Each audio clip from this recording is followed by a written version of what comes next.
Jadi hukum sudah mengatakan, Bung, ketika seorang suami tidak menjalankan kewajibannya terhadap istri misalnya, maka pasti punya konsekuensi hukum.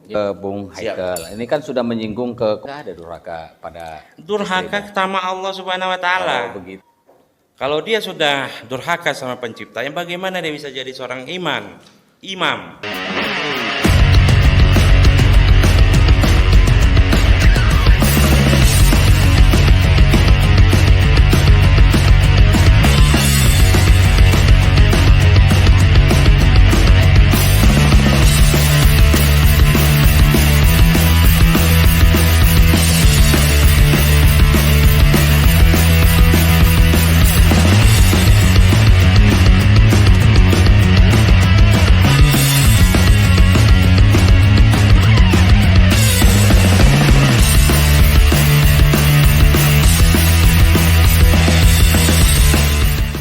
Assalamualaikum warahmatullahi wabarakatuh. Selamat sore sobat-sobat hukum sekalian. Jumpa lagi kita di obrolan santai tentang hukum di acara kami Talk of Law. Nah, hari ini kita coba lanjutkan pembahasan kita yang lalu tentang perkawinan, akibat hukum dari perkawinan, putusnya perkawinan, ataupun hak dan kewajiban dari suami istri di dalam rumah tangga, juga kewajiban seorang orang tua terhadap anaknya. Nah, pada sore hari ini saya telah kedatangan tamu lah saya katakan, karena sahabat-sahabat saya juga ini yang biasa beracara di lingkungan peradilan seputaran masalah hukum, bisa kita membahas dengan sahabat-sahabat saya ini. Nah, hari ini yang hadir di sore hari ini adalah salah seorang advokat senior juga, cukup lama berkecimpung di dalam dunia hukum, itu dengan Bung Sofyan Taufik. Selamat sore, Bung. Selamat sore, Bung. Nah, selanjutnya ada rekan kami juga, sahabat kami dan adik saya juga ini, Bung Muhammad Haikel, sarjana hukum. Selamat sore, Bung. Sore, Bung Adnan. Baik, dengan kehadiran sahabat-sahabat saya ini, kita coba dulu lakukan pemaparan hukum, kita coba bahas yang merupakan edukasi bagi sahabat-sahabat hukum sekalian mengenai hak dan kewajiban daripada suami dan istri terhadap rumah tangga, dan juga hak dan kewajiban orang tua terhadap anaknya, dan apa akibat hukumnya apabila kewajiban itu tidak dilaksanakan. Begitu juga dengan bagaimana perkawinan itu putusnya perkawinan, lebih tepatnya begitu ya, putusnya perkawinan itu apa-apa saja sebabnya, apakah juga termasuk diatur dalam undang-undang. Nah, ya saya coba bahas ini dengan Bung Sofyan Taufik dulu ya. Bagaimana Bung, menurut Bung, mengenai hak dan kewajiban suami dan istri itu, apakah harus dia laksanakan ataukah tidak? Ataukah harus berbarengan mereka ini sehingga terjadilah keluarga tadi samawa tadi ya, dan keluarga yang sejahtera lah kita bilang, sehingga anak-anak pun sejahtera juga, di pendidikannya cukup ya kan. Bagaimana menurut Bung mengenai hal tersebut? Baik, terima kasih, Bung. Ketika kita bicara tentang hak dan kewajiban bagi seorang suami ataupun istri, itu tentunya menjadi kewajiban, Bung. Ya. Jadi berdasarkan setelah perkawinan ini ya, setelah perkawinan. Jadi berdasarkan pasal 80 ayat 4, di situ menerangkan bahwa suami mempunyai kewajiban terhadap istri. Begitu kan? Nah, begitu juga suami dan istri mempunyai kewajiban terhadap anak-anaknya. Iya, Bung. Jadi semua itu tidak bisa dipisahkan dan tidak bisa terlepaskan, begitu. Jadi memang itu mutlak menjadi tanggung jawab dan merupakan kewajiban bagi suami terhadap istri, dan kewajiban bagi suami bagi istri terhadap anak-anaknya. Begitu. Oke. Jadi kewajiban suami dan istri itu apa aja, Bung, yang bisa kita ya berikan kepada sobat-sobat hukum ini? Apa kewajiban-kewajiban itu? Antara lainnya begitu apa? Jadi kewajiban suami terhadap istri terlebih dulu kita bahas. Jadi suami itu mempunyai kewajiban terhadap istri, salah satunya sudah pasti sebagai seorang imam dia mampu memimpin istri, memimpin rumah tangganya. Iya. Begitu Sebagai kan? kepala keluarga Iya, ya, Bung, ya? kepala keluarga. Dan dia juga mempunyai kewajiban untuk memberikan tempat tinggal, Iya, memberikan nafkah, memberikan penghidupan terhadap istrinya. Begitu. Nah, terkait itu juga, dia juga mempunyai kewajiban sebagai seorang ayah terhadap anak-anaknya. Benar, Bung. Ya Benar. kan? Di situ dia juga menyiapkan pendidikan, biaya pendidikan, Ya. memberikan satu sarana tempat tinggal untuk anak-anaknya juga gitu. Ya. Jadi memang itu sudah jelas diatur dalam undang-undang, begitu Bung. Oke. Bagaimana kalau misalnya kewajiban tersebut tidak diberikan? Ya. Bagaimana? Akhirnya apakah ada akibat hukumnya terhadap mereka sebagai orang tua? Ya. Jadi hukum sudah mengatakan Bung, ketika seorang suami tidak menjalankan kewajibannya terhadap istri misalnya, maka pasti punya konsekuensi hukum. Ya, benar. Nah, begitu juga bagi seorang ayah, bagi seorang ibu yang melalaikan kewajibannya terhadap anak-anaknya, Ya, juga mendapatkan pasti konsekuensi hukum. Itu aturan undang-undang. Dan itu bisa merupakan nanti larinya ke kekerasan dalam rumah tangga atau penelantaran anak jadinya, Bung. Begitu, Bung. Oke. Nah, begini Bung Topik. Kalau kewajiban tadi itu kan berarti kan kewajiban tentang memberikan nafkah, memberikan pendidikan ya, Iya. benar, terhadap anak ataupun terhadap istri. Salah satunya lah itu, Nah, Bung, ya begitu ya. diantaranya. Nah, kalau kita bicara tadi tentang undang-undang penghapusan kekerasan dalam Iya. rumah tangga, ya kekerasan ini ya ada juga fisik ya. Iya. Nah, ada juga psikis. Apakah termasuk psikis enggak tidak memberikan atau menelantarkan keluarga tadi?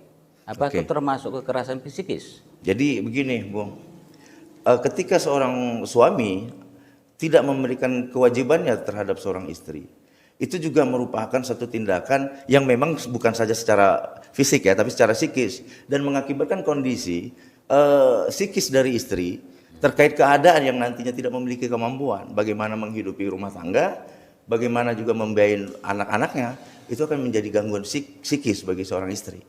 Itu dapat dikategorikan ke tindakan psikis, kekerasan dalam rumah tangga dalam lingkup yang psikis lah begitu. Oke.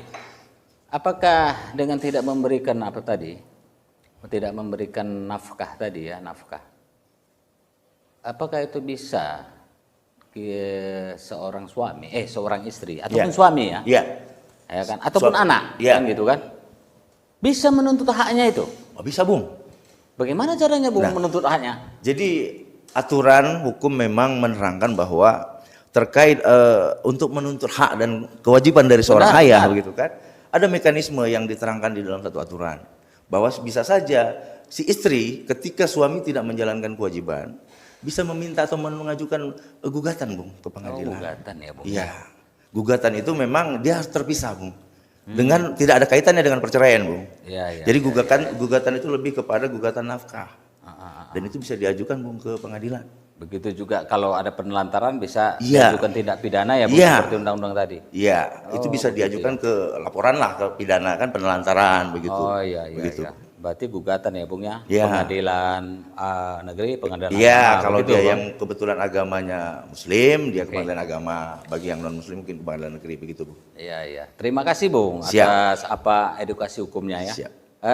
Kita lanjut dulu ke Bung Siap. Haikel. Ini kan sudah menyinggung ke kewajiban, ya Siap. kan tidak dipenuhinya kewajiban. Apakah dari tidak dipenuhinya kewajiban seorang suami ataupun istri dapat memicu, ya Bung Haikel ya, dapat memicu suatu pertengkaran yang menyebabkan harus bercerai ya? Ataukah ada jalan lain selain perceraian, selain karena hal tersebut? Baik, Bung. Perceraian itu kan kalau memang sudah stagnan dia, arti stagnan di sini pihak keluarga sudah dilibatkan, kedua belah pihak ya. Artinya ya orang yang dituakan lah, baik itu dari keluarga suami, keluarga istri, kan begitu, Bung. Maksudnya ini apa, Bung? Menempuh jalur Ya, kekeluargaan dulu gitu. kalau sebelum kita mau proses sudah harus memang berpisah pasangan suami istri ini, maksud saya begitu, Bung. Nah, kalau sudah proses mediasi ataupun didudukkan bersamalah keluarga kedua belah pihak ini, suami istri ini ya jalan terakhir ya pengadilan, Bung. Karena perceraian itu ya harus melalui proses persidangan, adanya putusan pengadilan, baik pengadilan negeri, baik itu di pengadilan agama itu sendiri. Begitu, Bung. Tapi kan Bung gini, putusnya perkawinan itu kan Bung bukan hanya perceraian saja ya Bung ya. Juga Ya. dengan kematian ya, Ya. begitu ya. Ada juga karena ada halangan, begitu kan Bung? Ya. Mereka. Nah, kalau menurut Bung lah dulu ya, Bung Hekel, apa sih artinya talak itu Bung? Nah ini kan sering nih kita dengar nih di kalangan masyarakat, aku talak kau, katanya kan begitu kan Bung? Talak Apa sih sebenarnya talak itu Bung? kalau secara apa, dalam Undang-Undang Kompilasi Hukum Islam, tepatnya pasal 117, Bung. Talak itu adalah ikrar suami di Ikrar ya. ikrar suami di hadapan persidangan. Ya artinya ya di situ pengadilan agama ya. Kalau kita berbicara talak ya mengenai Islam, begitu, Bung. Jadi talak itu yang diucapkan oleh suami. Iya. Jadi kalau misalnya yang mengajukan itu adalah seorang istri, apakah namanya juga talak? Berbeda lagi, Bung. Kalau istri yang istilahnya pada prakteknya ya, Iya. kalau dalam kompilasi hukum Islam itu dikenal dengan istilah kulu. Kuluk ya, kuluk. Cuman pada prakteknya kita, kalau suami kan itu istilah cerai talak ya, kalau kita mengajukan permohonannya ya. Kalau istri dia malah cerai gugat cerai. Nah kalau hulu ini sebenarnya jarang, karena hulu ini sifatnya kan arti secara etimologi atau asal usul kata itu kan membatalkan. Sebabnya itu ya sudah pasti suami mungkin tidak bisa jadi imam dalam rumah tangga. Jadi kalau tidak bisa jadi imam dalam rumah tangga, oke. Itulah alasan juga sebagai suatu perceraian ya, Iya. Bung ya. Bagaimana kalau gini, Bung? Ada kekurangan dari salah seorang nih, suami istri ini.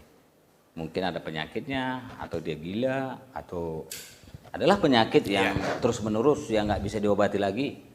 Itu istilah dalam hukum Islam, fasak. Boleh nggak itu dijadikan alasan? Kan, Boleh. karena gini, pada saat mereka menikah ini kan sudah ya namanya Boleh, Bung, menikah, boleh. saling cinta kan, mati. Tiba-tiba ya timbul suatu penyakit. Iya. Ya kalau pada prakteknya kalau udah ke masalah fasak ini ya artinya mungkin suami maupun istri ada kekurangan, baik itu si suami biasanya istilah medisnya impoten ya. Ya. Kalau istri istilahnya Ya tidak. ini lagi lah ya. Ya, ya ada tahu lah itu ya kan. Jadi sah-sah aja. Karena ya perkawinan ini kan tujuannya itu berumah tangga yang mempunyai keturunan, Bung, rata-rata. Ya. Karena perkawinan ya harus ada tujuan. Ya. Tapi Bung, sekalian kita bahas-bahas ini obrolan diminum juga hidangannya Bung. Iya, Yang udah ini, tadi Bung. kita gantian. Ya. Santai, Jadi, Bung. Oke. Begitu ya Bung, pasak ada, talak ada, sudah kita bicarakan. Nah, ini Bung. Ada juga yang saya dengar ini dari kalangan masyarakat, ada namanya itu nusus. Apa kira-kira nusus itu? Itu artinya nusus itu durhaka istri terhadap suami. Durhaka. Nah, durhaka ini kita definisikan ya suami meninggalkan rumah. Kan gitu. Suami meninggalkan rumah kan biasa Bung, dia bekerja, kan Ya, meninggalkan kalau- rumah Bung. Ya kalau arti meninggalkan rumah ini 2 tahun nggak pulang gitu, ataupun adanya perselingkuhan, Bung. Iya. Berarti nusus ini bukan dikhususkan untuk istri saja ya Bung ya? Bukan. Suami juga bisa melakukan Ada nusus suami, nusus suami ya. Tapi kan nggak ada durhaka pada durhaka sama Allah Subhanahu Wa Taala. Oh, begitu Karena ya. suami ini sebenarnya lebih berat lagi, Bung. Iya. Betul. Tanggung jawab dunia akhirat. Kalau dia sudah durhaka sama penciptanya, bagaimana dia bisa jadi seorang imam? Begitulah kira-kira, Bung. Oke. Apakah syarat-syarat dari perceraian itu Bung diatur dalam undang-undang perkawinan ataupun undang-undang pelaksana peraturan pemerintah pelaksana undang-undang, apakah diatur itu, Bu? Diatur. Ada diatur nggak? Diatur. Tapi kami pada prakteknya, Bung, itu di undang-undang perkawinan maupun peraturan pemerintah nomor tahun 75 itu ya, Nah, itu menyebutkan bahwasanya kalau kami banyak yang di huruf F, oh gitu ya, Bu. terjadinya pertengkaran cara terus-menerus. Oke. Bung. Ya kita sama-sama ketahui, Bung. Memang salah satu alasan perceraian itu memang ya masalahnya lah perselisihan yang terus-menerus ya. Namun begini, Bung. Apakah dalam mengajukan perceraian itu yang perselisihan tadi, apakah harus dipandang dia siapa yang bikin perselisihan atau tidak sehingga terjadilah perceraian, atau nggak perlu dipandang dari siapapun, Bung? Ya. Menurut praktek yang biasa ya Bung lakukan. Jadi itulah kita merujuk kepada jurisprudensi ya, Bung. Hakim juga menilai ya kalau salah satu pihak tetap mau mempertahankan, yang satu pihak tetap ingin memproses lanjut perceraiannya ya. Makanya acuannya itu jurisprudensi, Bung. Ada jurisprudensi nomor 500 kalau tidak salah 534 ya. Ya. Tahun 96 tertanggal 18 Juni, Bung. Jadi di situ disebutkan bahwa dalam hal perceraian tidak perlu dilihat dari siapa penyebab percekcokan atau salah satu pihak telah meninggalkan pihak lain. Tetapi yang perlu dilihat adalah perkawinan itu sendiri apakah masih dapat dipertahankan kembali atau tidak. Ya. Artinya, kalaupun dipaksakan akan terjadi hal-hal yang tidak dimungkinkan. Iya, iya. Oke, terima kasih Bung atas penjelasannya juga. Baik. Bung Hekel dan Bung Taufik. Nah, sobat hukum sekalian, hari ini kita telah mendapatkan sedikit tambahan ilmu ya dari sahabat-sahabat saya, Bung Sofyan Taufik dan Bung Muhammad Hekel tadi. Yang pada intinya hak dan kewajiban suami istri itu diatur dalam undang-undang, dan hak kewajiban itu apabila tidak dilaksanakan maka dapat diajukan gugatan terhadap nafkahnya, terhadap gugatan nafkah namanya di pengadilan agama maupun pengadilan negeri. Dan juga sebab-sebab perceraian itu salah satunya adalah perselisihan yang terus-menerus, adanya perbuatan zina, adanya kekejaman, dan juga hal-hal yang mungkin dia meninggalkan istri ataupun keluarga lebih dari 2 tahun. Dan selain itu juga apabila pihak lain itu melakukan tindak pidana sehingga dia dihukum lebih dari 5 tahun, dia boleh mengajukan gugatan perceraian atas hal tersebut. Jadi hari ini cukup, saya rasa ilmu yang kita dapat dari sahabat-sahabat saya mungkin di konten ataupun yang selanjutnya nanti kita episode yang selanjutnya akan kita bahas hal yang lebih mendalam lagi yang mungkin seputar masalah perkawinan atau masalah-masalah hukum yang lain. Nah, tapi sobat-sobat hukum jangan lupa untuk tetap memberikan like, share, dan subscribe-nya di YouTube Talk of Law hari ini. Dan terima kasih, sampai jumpa kembali. Assalamualaikum warahmatullahi wabarakatuh. Selamat sore, sobat hukum.